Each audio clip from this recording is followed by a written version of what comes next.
Hello student, welcome back to my YouTube channel. मैं आपकी निगार ma'am. बच्चों ने डिमांड किया कि मैम 12th के कुछ ग्रामर पोर्शंस हमको पढ़ा दीजिए इंग्लिश का। तो ये इंग्लिश का है आपका फिगर ऑफ स्पीच। ये क्वेश्चन नंबर 8 है, पेपर में आता है। अभी मैंने इसके पहले पेपर को डाला है। देखिए, आप पेपर को केयरफुली ध्यान से देख लीजिए कि किस प्रकार से पेपर आता है बोर्ड एग्जामिनेशन में 12th में, और उसको ध्यान से देखिए। तो जब पेपर को आप देखेंगे और उसे सॉल्व करने की कोशिश करेंगे तो आपको एग्ज़ाम के समय में बहुत आसानी होगी। तो मेरा ये आपसे मैं आपसे ये निवेदन करती हूँ कि आप अपने जो पेपर है 2019 का, ये इस बार मैच कर सकता है 2021 के लिए। तो प्लीज़ आप मेरे जो पेपर मैंने वीडियो डाला है उसे आप देख लीजिए कि 2019 का पेपर किस प्रकार से है। और उसमें से एक क्वेश्चन था, क्वेश्चन नंबर 8 था, जिसमें फिगर ऑफ स्पीच करने के लिए आते हैं। ये आपका फिगर ऑफ स्पीच जो है, देखिए क्वेश्चन नंबर 8 है। क्वेश्चन नंबर 8 है कि यहाँ पे 4 मार्क्स के हैं, यानी एक फिगर ऑफ स्पीच की डिफिनीशन लिखनी होती है और उसके 2 एग्जाम्पल्स लिखने होते हैं। तो इसमें कहता है कि क्वेश्चन नंबर 8 में ये बोलता है कि right the definitions of any one of the following figure of speech with 2 example, यानी कि 2 एग्जाम्पल के साथ किसी फिगर ऑफ स्पीच की आपको ये करना है कि इसमें इसकी डिफिनीशन लिखना है और इसके 2 एग्जाम्पल्स लिखने हैं। तो मैं आज आप लोगों को ये बताती हूँ कि ये तीनों एग्जाम्पल जो आए थे 2019 में, इनमें से इस बार एक तो ज़रूर आएगा। आप बस फिगर ऑफ स्पीच में और सभी फिगर ऑफ स्पीच को मत पढ़िए, बस ये आप 3 फिगर ऑफ स्पीच है, इसको आप लर्न कर लीजिए, तैयारी कर लीजिए एग्ज़ाम के लिए। इनमें से एक आपका हो जाएगा, तैयार हो जाएगा, और इसमें से एक आ जाएगा, आप इसको आसानी से कर लेंगे और 4 मार्क्स आपको मिल जाएंगे। तो फिगर ऑफ स्पीच में देखिए, सबसे पहले हम चलते हैं सिमली। इसमें फिगर ऑफ स्पीच में सबसे पहले ये देखिए सिमिल है, कोई बोलता है, कभी कभी सिमिल कहते हैं या फिर सिमली भी बोलते हैं। तो इसको हिंदी में कहते हैं उपमा अलंकार। ये सब क्या है? अलंकार हैं। सिमली होता क्या है? देखिए, ये जो ये है सिमिल है, ये सिमिल कई सन में आया। 2003 में भी आया है, 7 में भी आया है, 8 में भी आया है, फिर 10 में भी आया होगा, इस तरह से और तो मेरे पास ज़्यादा डिटेल नहीं है, पर 19 में भी ये कोई सिमिल आया है। तो इसकी डिफिनीशन और 2 एग्जाम्पल आपको लर्न कर लेना है। तो डिफिनीशन में देखिए, डिफिनीशन क्या है? A simile express comparisons between 2 unlike object. कह रहे हैं कि सिमिल जो है ये एक्सप्रेस करता है किसी 2 चीज़ों के बीच में अनलाइक, कोई जो अनलाइक चीज़ें हैं, अलग अलग चीज़ें हैं, और उनके दोनों के बीच में कंपैरिजन, समानता को दर्शाता है। तो इसी को क्या कहते हैं? सिमिल कहते हैं। तो a similes express comparisons between 2 unlike objects. तो इसमें हम ज़्यादातर देखेंगे तो usually the comparisons is expressed by using, जो उसमें कंपेरिजन को दिखाता है कि दोनों में क्या कंपटीशन हो रहा है, तो उसके बीच में लाइक, जो भी एग्जांपल होगा उसमें लाइक जरूर लगेगा, सच एज भी होगा, जस्ट एज होगा, एज होगा, या सो एज हो सकता है। इसको मैं हिंदी में भी आपको बता देती हूँ कि 2 भिन्न भिन्न समुदायों की 2 भिन्न भिन्न वस्तुओं में किसी समान गुण की तुलना की जाती है, जिसमें क्या होता है? 2 भिन्न भिन्न यानी अलग अलग वस्तुएं होंगी और उनमें समानता, यानी किसी चीज़ को समान गुणों की तुलना की जाती है। तो इसी को कहते हैं सिमिल। सिमिल में इसमें देखिए लाइक और सच एज, जस्ट एज, ये सब जरूर होगा। ये जो वर्ड्स दिए गए हैं, ये वर्ड्स होंगे उसमें। लाइक है, सच एज है, जस्ट एज होगा जरूर। तो आपको एग्ज़ाम में कितना करना है? डिफिनीशन लिखना है, यानी यहाँ से यहाँ तक आपको डिफिनीशन को करना है। एग्जाम्पल में डिफिनीशन हेडिंग डाल लीजिएगा बढ़िया सा, और हेडिंग डालने के बाद आपको सिमिल की डिफिनीशन लिख देना है, हिंदी नहीं लिखना है। और उसके बाद एग्जाम्पल देखिए, इसमें 2 एग्जाम्पल इसके मैंने दिए हैं। फर्स्ट है life is like a dream, जिंदगी जो है क्या है? एक सपना है, सपने की तरह है। तो ये 2 चीज़ों को, यानी कि लाइफ को और ड्रीम को, दोनों को किसके समान, समानता को दर्शाया गया है, कि लाइफ को बताया गया है कि एक सपने की तरह है। सेकंड है कि her face is like a moon, उसका जो फेस है, चेहरा है, वो चंद्रमा के समान है। यानी लाइक ए मून, लाइक मतलब जैसा, तो उसका फेस मतलब किसी के चेहरे को चंद्रमा के समान बताया गया है। तो एक एग्जांपल ये हो गया, बहुत इजी है। तो life is a like a dream और her face is a like a moon, ये दो एग्जाम्पल आपके हो गए। इसको तैयार कर लीजिएगा। दो एग्जाम्पल मैं आपको और बता देती हूँ। इन दोनों में से आप देखिए, दो एग्जाम्पल और है, इसको भी आप लिख लीजिए कि जो भी याद हो सकेगा वो आप तैयार कर लीजिएगा। लिखा है कि he runs like a horse, वह दौड़ता है कैसे, घोड़े के समान, है ना। फिर है फोर्थ है Rana Pratap was as brave as a lion, Rana Pratap थे एज ब्रेव, बहादुर के समान, कैसे, लॉयन, शेर जैसे बहादुर थे ना। तो ये इसमें भी देखिए, इसमें लाइक का यूज़ हुआ है। यहाँ देखिए ये लाइक वर्ड यूज़ हुआ है, यहाँ एज का यूज़ हुआ है वर्ड। और जो दोनों और आपने देखा अभी इसके पहले एग्जाम्पल, देखिए इसमें भी लाइक वर्ड यूज़ हुआ है और इसमें भी लाइक वर्ड यूज। तो सिमिल आपका तैयार हो जाएगा। बहुत इजी है, बहुत इम्पोर्टेंट भी है, ये आता है हर साल। A simile expressed comparison between two unlike object, usually the comparison is expressed by using like, such as, just as so as। तो इसमें देखिए एग्जाम्पल में है life is a like a dream, her face is like a moon. तो ये आप इसको learn कर लीजिए। दूसरा आपका है इम्पोर्टेंट हाइपरबॉल। कौन सा इम्पोर्टेंट है? हाइपरबॉल। अब हाइपरबॉल क्या चीज़ है? हाइपरबॉल को हिंदी में कहते हैं अतिशयोक्ति। हाइपरबॉल को क्या कहते हैं? अतिशयोक्ति। ये भी एक अलंकार है, अतिशयोक्ति अलंकार। ये देखिए कब कब आया है? 2006 में आया है, 8 में आया है, 19 में आया है। तो 19 में आया है तो फिर आने की संभावना है, ये 2021 में भी आएगा, तो हो सकता है ये आ जाए, ये भी इम्पोर्टेंट है। तो इसको भी तैयार कर लीजिएगा। हाइपरबॉल को की डिफिनीशन क्या है देखिए, इसके बाद आप हेडिंग डालिएगा।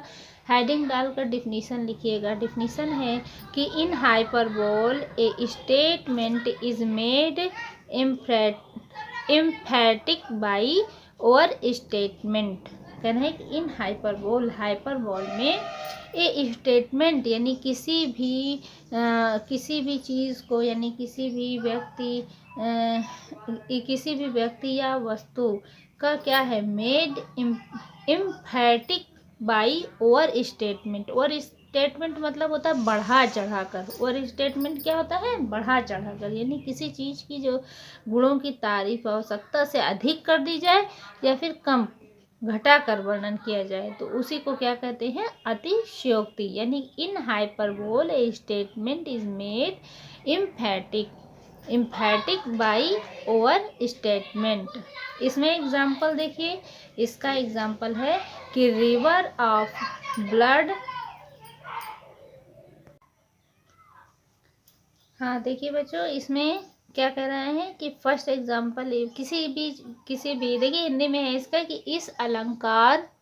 इस अलंकार में किसी व्यक्ति अथवा वस्तु के गुणों को आवश्यकता से अधिक बढ़ाकर अथवा घटाकर वर्णन किया जाता है, तो इसे क्या कहते हैं? अतिशयोक्ति अलंकार कहते हैं। एक बार इंग्लिश में और देख लीजिए, इसको नोट कर लीजिएगा और इसे तैयार कर लीजिए कि in hyperboles a statement is made emphatic by over statement. यानी कि हाइपरबोल में क्या होता है कि किसी भी स्टेटमेंट को बहुत बढ़ा चढ़ा कर पेश किया जाता है। तो इसके दो एग्जाम्पल मैंने दिए हैं, इन दोनों एग्जाम्पल्स को आप तैयार कर लीजिएगा। देखिए एग्जाम्पल क्या है कि river of blood flowed in the battle field. कहते हैं कि रिवर्स मीन्स होता है नदियाँ, ऑफ ब्लड यानी खून की नदियाँ बह गईं। नदी बह रही थी किसकी तरह? मतलब खून की नदी बह गई। कहाँ? इन द बैटल फील्ड, युद्ध के मैदान में खून की नदियाँ बह गईं। तो यहाँ पर क्या है? अब बहुत बढ़ा चढ़ा के बात की गई ना कि खून की नदी बह जाना कोई छोटी बात तो नहीं है। तो इसमें कह रहे हैं कि जो फील्ड का जो मतलब युद्ध क्षेत्र था, वहाँ पर खून की नदियाँ बह गई। तो एक एग्जाम्पल ये हो गया कि reverse of blood flawed in the battles field. Second है किसी वेप्ट ओशियंस ऑफ टीयर्स। देखिए शी मतलब वह या लड़की को कह रहे हैं कि वेप्ट मतलब होता है रोना, ओशियंस मीन्स होता है समुद्र, ऑफ टीयर्स, टीयर्स मीन्स आंसू, वह इतना रोई, सी वेप्ट, वेप्ट मतलब रोना, वह इतना रोई कि आंसुओं से सागर भर गया, वह इतना रोई कि आंसुओं से सागर भर गया। तो सी वेप्ट ओशियंस ऑफ टीयर्स। ये हाइपरबॉल्स ये भी बहुत इम्पॉर्टेंट है, इसकी डिफिनीशन आप लर्न कर लीजिए और ये 2 एग्जाम्पल लर्न कर लीजिए। ये आपके एग्ज़ाम के लिए बहुत बेनिफिट देगा, यानी अगर आ गया तो आपको ये 4 मार्क्स दिलाएगी, यानी 2 मार्क्स डिफिनीशन का और 2 मार्क्स एग्जाम्पल का। अब हम आते हैं तीसरा इम्पॉर्टेंट देखते हैं, फिगर ऑफ स्पीच क्या है। थर्ड एग्जाम जो बहुत मोस्ट इम्पॉर्टेंट है, वेरी वेरी इंपॉर्टेंट है, इसको तो ज़रूर तैयार कीजिएगा। थर्ड है पर्सोनिफिकेशन। पर्सोनिफिकेशन कहते हैं मानवीकरण। पर्सोनिफिकेशन मीन्स क्या होता है, मानवीकरण, मानवीकरण। तो पर्सोनिफिकेशन ये आया है 2006 में, 7 में, फिर 9, फिर और भी बीच में आया होगा, पर मुझे इतनी ही अभी इसका है कि 19 में भी आया है और अब ये फिर आने की संभावना है। तो इसको भी आप पर्सोनिफिकेशन को भी लर्न कर लीजिएगा। देखिए पर्सोनिफिकेशन की डिफिनीशन क्या है कि in personification lifeless object, lifeless object क्या, यानी कि नॉन लिविंग थिंग, यानी कि जो निर्जीव वस्तु हो, and abstract ideas are thought of as living being, यानी कि जो चीज़ें मतलब है लाइफलेस हैं, जिनमें जीवन नहीं है, ऐसी चीज़ों की विचारधाराओं को या चीज़ों को लिविंग थिंग से कंपेयर किया जा रहा है। तो मतलब है निर्जीव को मानव से, सजीव चीज़ से समानता की जाती है, समानता दिखाई जाती है। तो उसमें क्या होता है, मानवीकरण होता है। मानवीकरण की देखिए हिंदी में डिफिनीशन है कि जब किसी अदृश्य वस्तु या विचारों को व्यक्ति के समान सजीव मान लेते हैं तो वह मानवीकरण होता है। यानी कोई अदृश्य चीज़ हो या फिर निर्जीव चीज़ें हैं और उनको मानव के समान, कोई विचार है, जैसे किसी की आदत है या कोई उसकी सोच है, तो उन सब चीज़ों को कैसे मान लिया जाए, सजीव के समान, की जैसे वो जीवित है। तो ऐसे चीज, ऐसी जो अलंकार होते हैं या फिगर ऑफ स्पीच है, उसको क्या कहते हैं, पर्सोनिफिकेशन कहते हैं।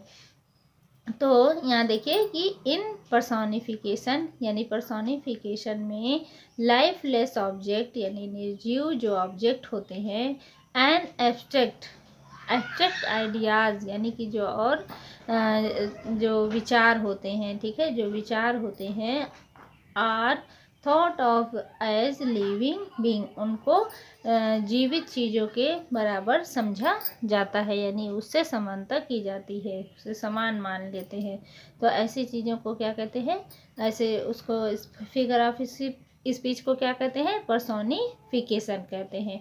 तो ये पर्सोनिफिकेशन है। और उसके बाद इसका एग्जाम्पल देखिए, इसका एग्जाम्पल है कि लव इज़ ए ब्लाइंड, प्यार अंधा होता है, यानी कि लव लव लव क्या है, एक विचार है, और ब्लाइंड क्या है, ब्लाइंड तो कोई सजीव ही होता है यानी अंधा होता है। तो लव इज़ ए ब्लाइंड यानी कि एक विचार को एक किससे, सजीव चीज़ से कंपेयर किया जा रहा है। तो यहाँ पर क्या होगा, पर्सोनिफिकेशन होगा। अभी जिस तरह से ये थर्ड दिया गया है, सॉरी देखिए यहाँ पर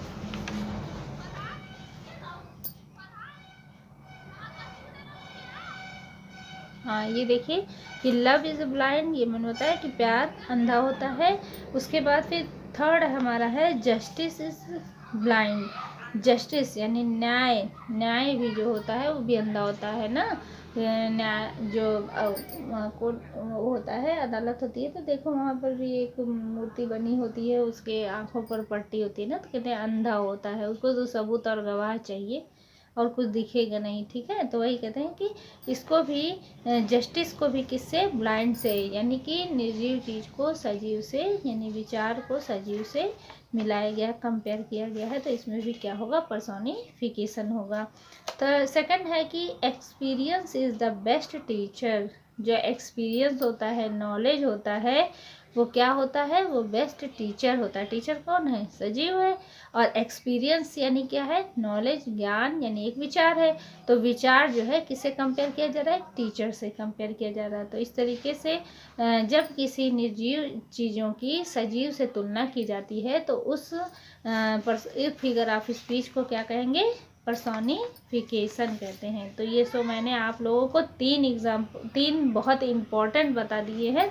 इन तीनों में से आपका आना ही आना है, तो इसलिए बेटा इसको तैयार कर लीजिएगा।